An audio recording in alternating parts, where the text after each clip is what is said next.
인간적인 동기에서 한 것이라면 그것이 나에게 무슨 유익이 되겠습니까? 만일 죽은 사람이 살아나지 못한다면 내일이면 죽을 터이니 먹고 마시자 할 것입니다. 우리 함께 읽겠습니다. 똑바로 정신을 차리고 죄를 짓지 마십시오. 여러분을 부끄럽게 하려고 내가 이 말을 합니다만 여러분 가운데서 더러는 하나님을 아는 지식이 없습니다. 아멘. 우리 죽어야 사는 사람들이라는 제목으로 우리 함께 말씀을 나누고자 합니다. 우리 먼저 옆 사람과 함께 인사하겠습니다. 우리 함께 예배함이 기쁨입니다. 네, 우리 함께 예배함이 기쁨입니다. 여러분 우리 함께 고린도서 15장 20절부터 34절까지 말씀을 읽었는데 32절에 보면은 내일이면 죽을 터이니 먹고 마시자 할 것이다. 만약에 부활이 없다면 이라고 이야기하죠. 근데 여러분 이 말씀이 참 오늘 우리의 사회를 관통하는 사람들이 가지고 있는 생각인 것 같습니다. 내일은 난 잘 모르겠다. 그러니까 오늘을 즐기자.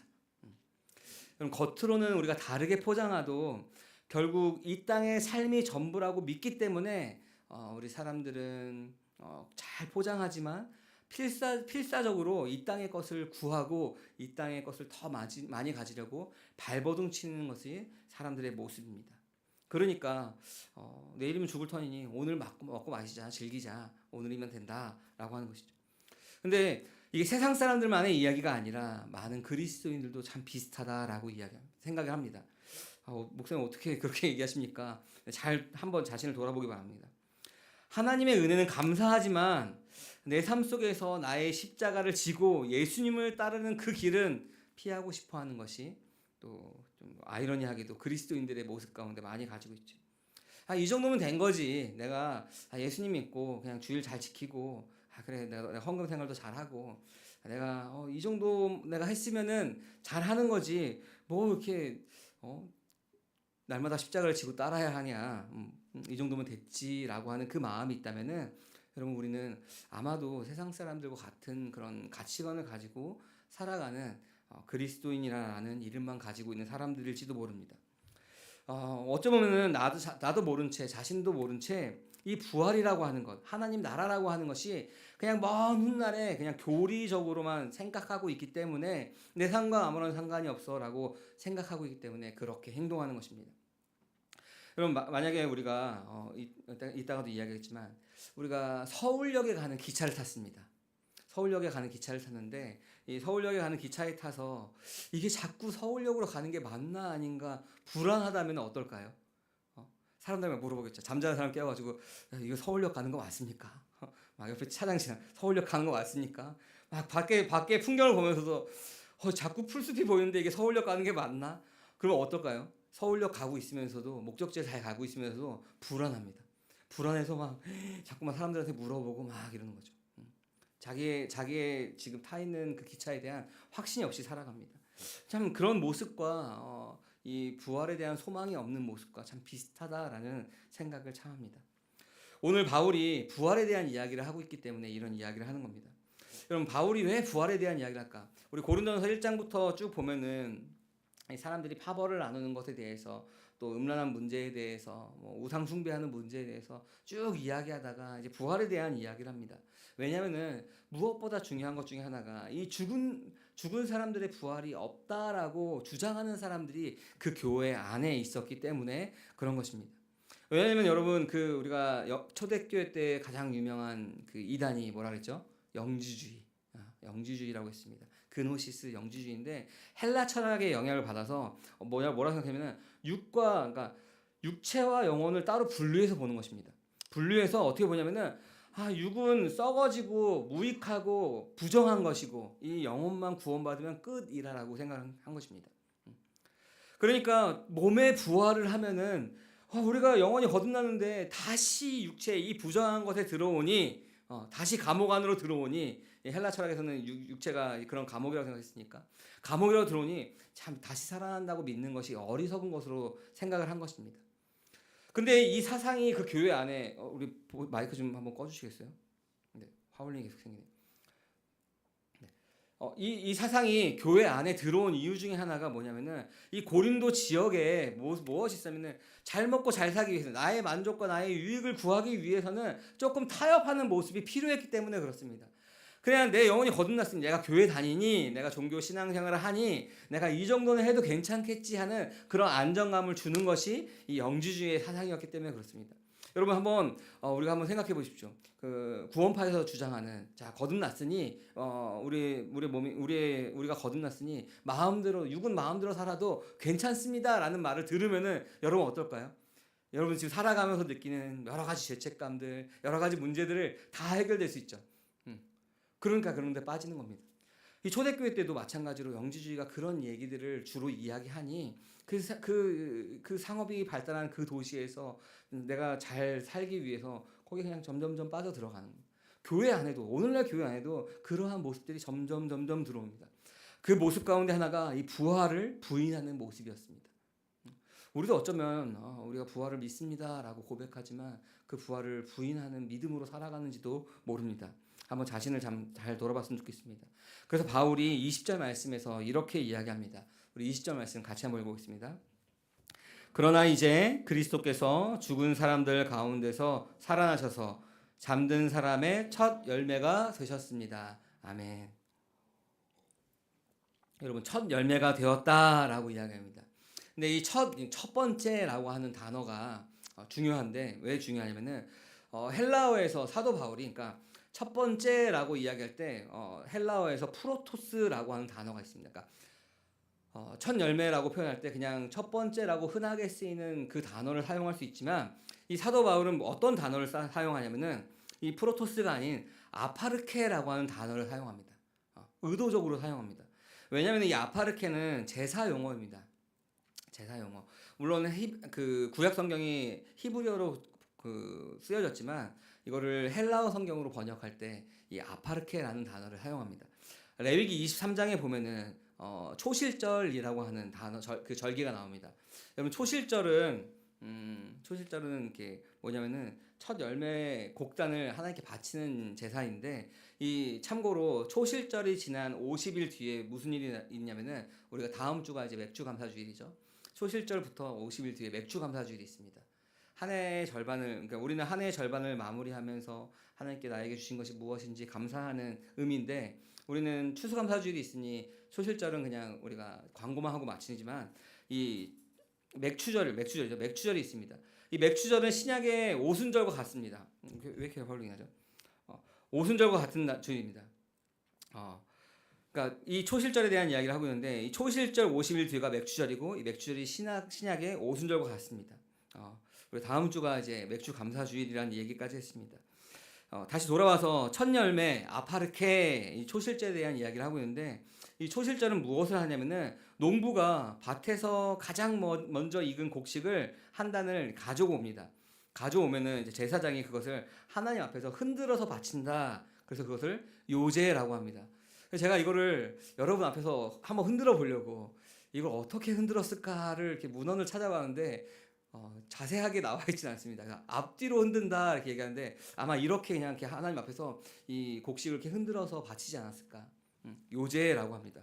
여러분 이 의식이 중요한 이유는 우리가 아까 첫 열매라고 얘기했는데 이 첫 단을 가져와서 바치는 이 의식이 중요한 이유는 하나님께서 이 첫 곡식의 단이 기쁘게 받으셨다, 그러니까 연락되었다라고 하는 것은 이 첫 곡식의 다음에 뭐가 있죠?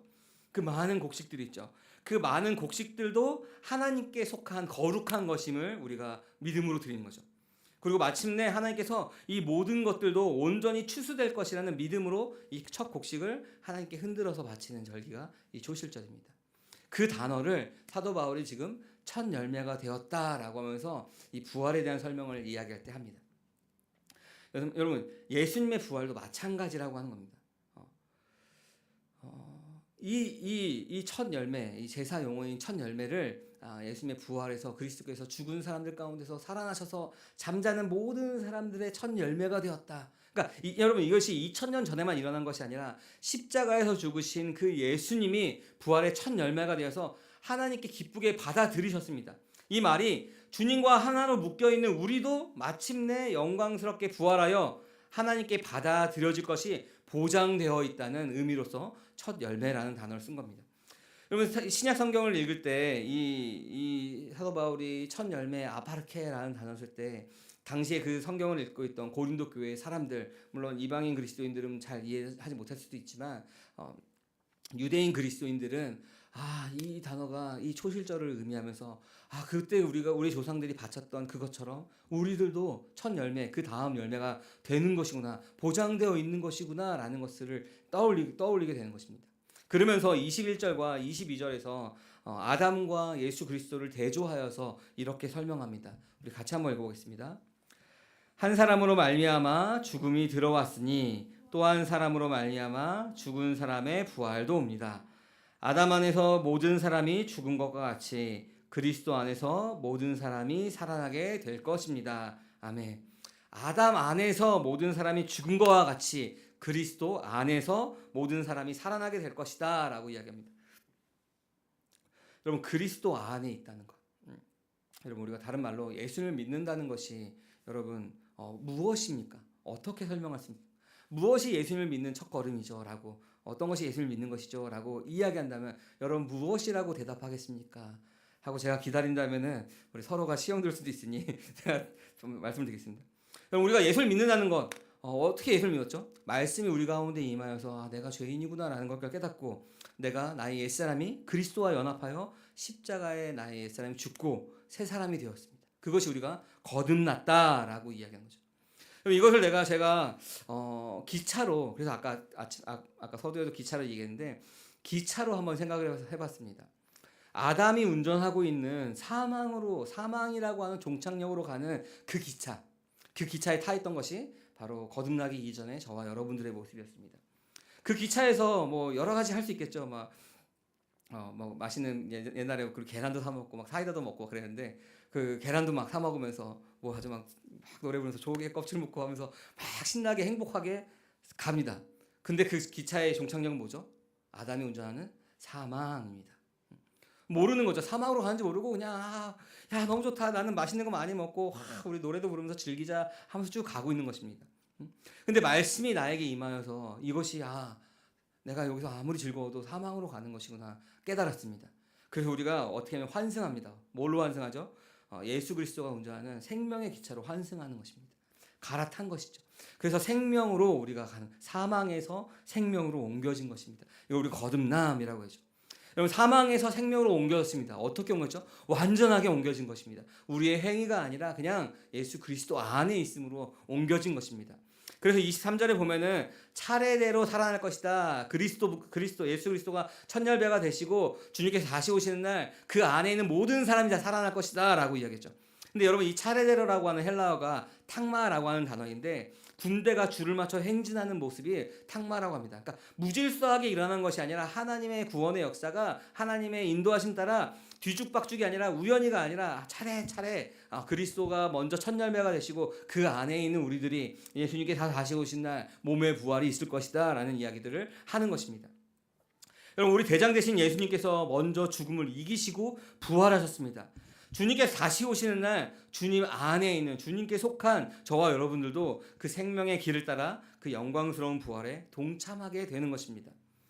그냥 근데 이것을 동참하게 될 것이다 라고 이제 사도 바울이 그 사람들한테 이야기하면서 그것으로 끝나는 것이 아니라 이 부활이 가져올 완성된 그림이 무엇인지에 대해서 이야기하죠. 여러분 이 얘기를 왜 하냐면 부활을 믿지 않는 사람들 때문에, 부활이 무엇이고 어떻게 부활이 되고 이 부활이 어떤 것인지에 대한 그 완성된 그림을 보여주는 것입니다. 여러분 부활은 그냥 나 혼자 죽었다가 살아나서 천국에 가는 그냥 개인적인 사건이 아니라는 것입니다. 24절에 보면은 이 부활이 가져올 완성된 그림을 이렇게 사도 바울이 이야기합니다. 24절과 25절 말씀 우리 같이 한번 읽어보겠습니다. 그때가 마지막입니다. 그때 그리스도께서 모든 통치와 모든 권위와 모든 권력을 폐하시고 그 나라를 하나님 아버지께 넘겨드리실 것입니다. 하나님께서 모든 원수를 그리스도의 발 아래 두실 때까지 그리스도께서 다스려야 합니다. 아멘.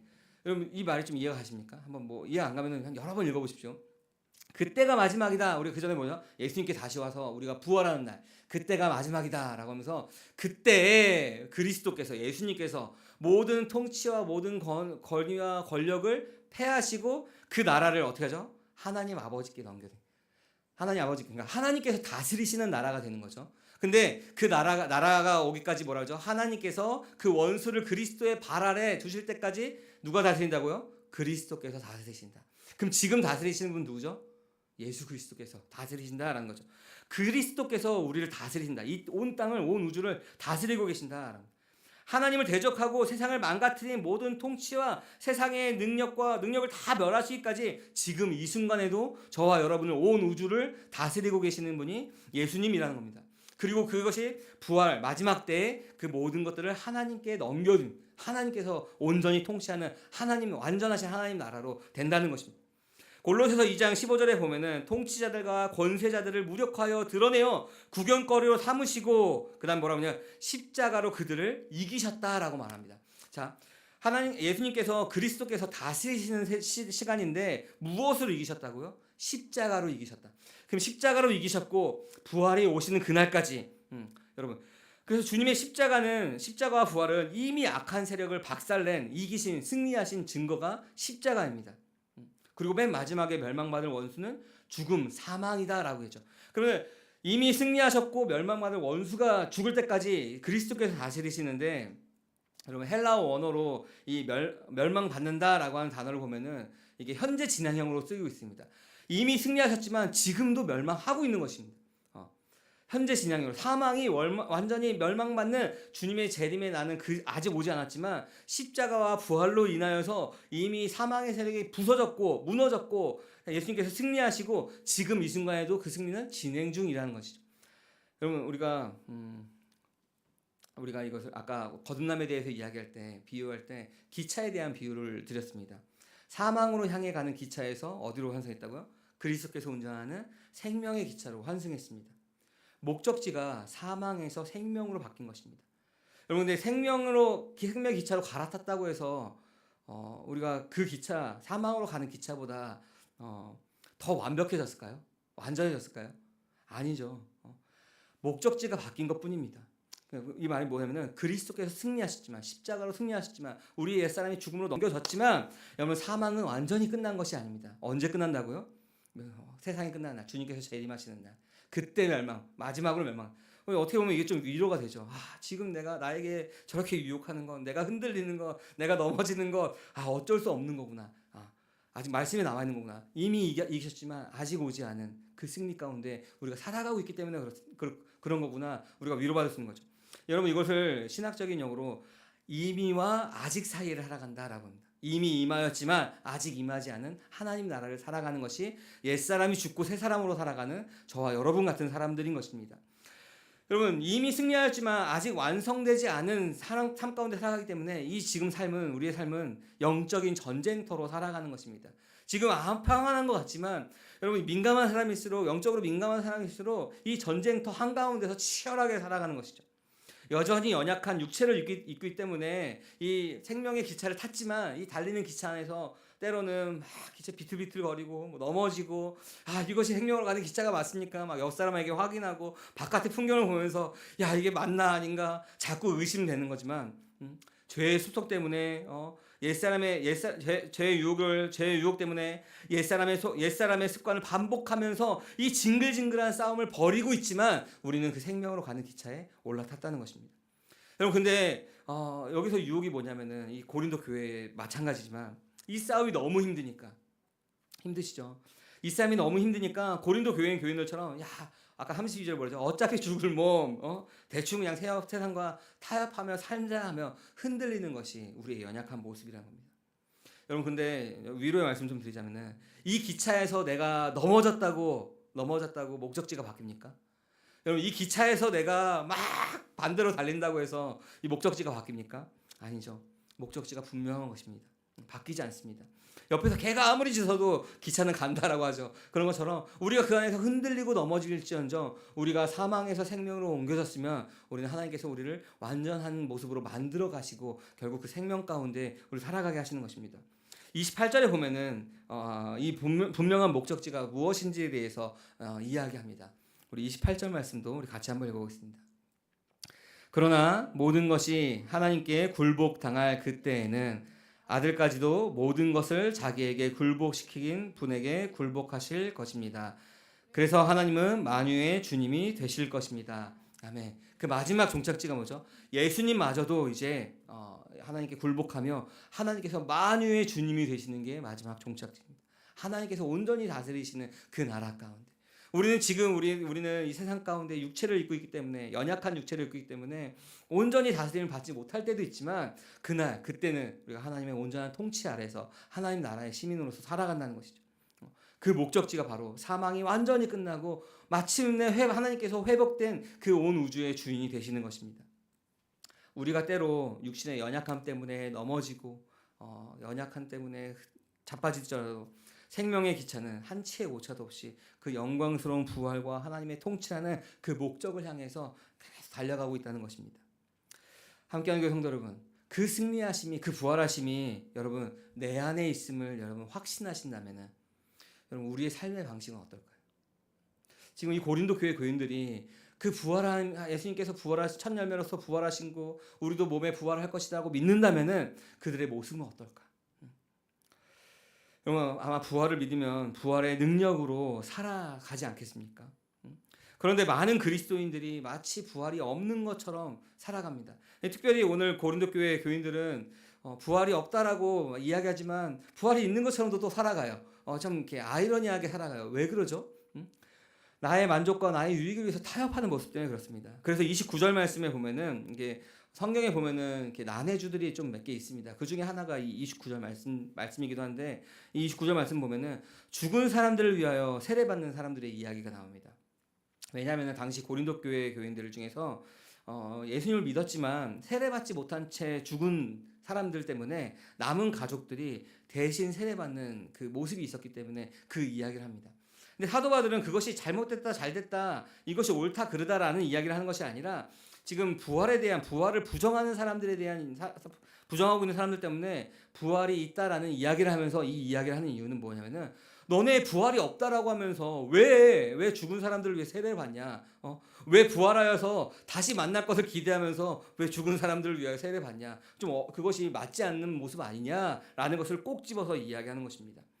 자신의 편의에 따라서 부활이 없다라고 주장하면서도 실제로는 부활을 믿고 바라고 있는 그 앞뒤가 맞지 않는 모순을 찌른 것이죠. 너네 부활이 없다라고 하면서 니네 마음대로 하면서 왜 이런 가족들을 만나는 것은 부활이 있는 것처럼 왜 그렇게 하느냐, 왜 취사 선택하냐라는 그 모습을 꽉 찔러서 이야기하죠.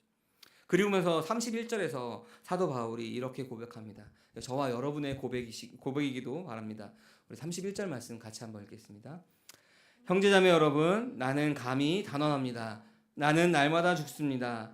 이것은 우리 주 예수 그리스도께서 여러분에게 하신 그 일로 내가 여러분을 자랑스럽게 여기는 것만큼이나 확신한 것입니다. 아멘. 뭐라고 고백하죠? 감히 단언합니다. 나는 날마다 죽습니다. 근데 여러분 이 고백을 좀 오해하지 마십시오. 왜냐하면 사도 바울이 갈라디아서 2장에서 뭐라 그러죠? 내가 그리스도와 함께 십자가에 못 박혔나니 나의 옛사람이 죽고 내 안에 계신 그리스도로 말미암아 살아간다는 고백을 하는데 날마다 죽는다라고 얘기합니다. 여러분 우리는 모든 사람이 마찬가지지만 십자가에서 예수님과 함께 옛사람이 죽고 새 생명으로 살아가는 사람입니다. 그 사건은 단 한 번에 이루어진 사건입니다. 어저께 죽고 오늘 죽고 내일 죽고가 아니라 우리 옛사람은 그냥 단번에 죽은 것입니다. 그리고 그 죽은 자로 여기면서 살아가는 것이 우리가 로마서 6장에 나와 있는 말씀들이죠. 근데 사도 바울은 왜 날마다 죽노라라고 고백하는 걸까? 왜냐하면은 아까 말씀드린 것처럼 이미 임하였지만 아직 임하지 않은 이미와 아직 사이를 살아가고 있기 때문에 그렇습니다. 우리가 생명의 기차를 탔어도 아까 말씀드렸던 것처럼 오늘 또 넘어지고 자빠지고 하는 것이 우리의 모습이죠. 틈만 나면은 먹고 마시자라고 즐기자라고 속삭이는 그 옛사람의 습관이 그 습성이 우리를 유혹하는 연약한 몸을 입고 있기 때문에 여러분 우리의 연약한 몸을 그 사도 바울은 매일 그 거짓된 옛사람 세상의 방식대로 살고 싶어하는 그 옛사람을 십자가에 못 박혔다는 것을 고백하는 거예요. 예수님이 그래서 뭐라 그러시죠? 눈이 죄를 짓거든 어떻게 하라고요? 뽑아내라. 손이 죄를 짓거든 잘라버려라.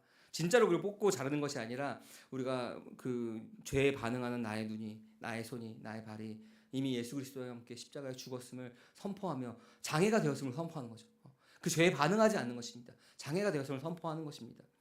여러분, 그것이 나는 날마다 죽노라라고 하는 고백입니다. 이 나는 날마다 죽노라라고 하는 것은 옛사람이 그리스도와 함께 십자가에 못 박혀 죽고 새 사람으로 된 사람이 매일의 삶 가운데서 그 죄의 유혹이 올 때 그 죄를 거부하며 나는 날마다 죽노라. 내 손이, 나의 육신의 정욕이, 내 안목의 정욕이, 이생의 자랑이 십자가에 못 박혀 죽었다라고 고백하는 것이 이 날마다 죽노라라고 고백하는 그 고백인 것입니다. 여러분, 사도 바울이 왜 그렇게 기꺼이 그렇게 나는 날마다 죽노라라고 하며 어떻게 보면 절제된 삶을 살아가는 것입니까? 율법을 지키기 위해서입니까? 아니죠. 사람의 힘으로는 그 율법을 지킬 수가 없는 것입니다. 예수님께서 그 율법을 완성하셨기 때문에, 그 예수님께서 내 안에 계시기 때문에, 하나님께서 우리를 그 그리스도로 의로 덮였기 때문에 우리를 의롭다 하신 것이지 우리가 지켜서가 아닙니다. 우리가 거듭났기 때문에 그 율법을 지킬 수 있는 것도 아닙니다. 근데 사도 바울이 왜 이렇게 하느냐? 여러분, 미래의 영광, 뭐죠? 부활한 다음에 그 미래의 영광이 너무나도 확실하기 때문에, 그 부활이 너무나 확실하기 때문에 오늘 나의 주권을 내어드리는 날마다 죽노라라고 하는 그 삶을 살 수가 있는 것입니다. 여러분, 나는 날마다 죽노라고 하는 것은 우리 지지난주죠. 우리가 지하실에 숨겨있던 나의 권리라고 하는 방이 발견되었을 때 그 주권을 내어드리는 삶이 그 나는 날마다 죽노라는 거죠. 여러분, 이렇게 날마다 죽는 내 삶은, 그 삶은 내 안에 그리스도께서 일하실 수 있도록, 내 안에 하나님께서 일하실 수 있도록 내어드리는 가장 강력한 능력이 되는 것이 그 나는 날마다 죽노라라는 고백인 것입니다. 그러면서 사도 바울이 33절에서 나쁜 동무가 습성을 망치니까 속지 말라라고 이야기합니다. 그 나쁜 동무는 누구냐면은 뭐 옆에 있는 질 나쁜 친구가 아닙니다. 그냥 어떤 사람이냐면은 어차피 한 번뿐인 인생 적당히 타협하며 살자라고 하는, 어떻게 보면 내 안의 소리일 수도 있고, 가족일 수도 있고, 세상의 환경일 수도 있고, 여러 가지 것일 수도 있습니다. 어떻게 보면 그것은 우리 안에 그렇게 끊임없이 살아가게 하는 세상의 가치관일 수도 있는 것입니다. 여러분, 그 속삭임 가운데 여러분 우리가 넘어지고 우리가 시험 들었다 그러죠. 넘어지고 흔들릴 때 그 부활의 소망이 희미해져 갈 때 그런 악한 동무들과 그 속삭임 가운데 우리가 어울리면 어떻게 되겠습니까? 그냥 술에 취한 것처럼 그냥 그 세상에 취해서 비틀비틀하게 되는 것입니다. 그래서 사도 바울이 34절 말씀에서 그 비틀대지 말고, 술에 취한 것처럼 비틀비틀대지 말고 정신을 똑바로 차리고 죄를 짓지 말라라고 이야기합니다. 이 정신을 차리라라는 말은 헬라어로 에크넵 사테라고 합니다. 이 에크넵 사테는 어떤 말이냐면은 술에 취해 있는 사람, 그러니까 제가 아까 술에 취했다 표현했지만 술에 취해 있는 사람을 정신을 차릴 때 이 단어를 쓰기 때문에 그렇습니다. 어떻게 정신을 차리냐면은 찬물을 확 끼얹는 거예요. 그럼 정신이 번쩍 들잖아요. 술이 확 깨는 것처럼 찬물을 확, 그렇게 정신을 차리라는 거예요. 세상의 그 소리에 나의 만족과 나의 유익 때문에 죄를 하나 하면서 거기에 비틀비틀대면서 거기에 정신없이 취해서 흔들리지 말고 찬물을 확 끼얹어서 정신을 차려서 그 나쁜 동무에 넘어가지 말고 정신을 차리고 죄를 짓지 말라라고 하는 것입니다.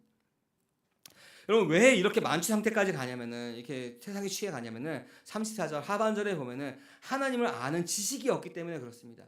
그냥 옆에 사람들이 하는 이야기를 들어서 아는 것이지 내가 하나님을 경험해서 아는 지식이 없기 때문에 그 죄의 속삭임에 계속 넘어가는 것입니다.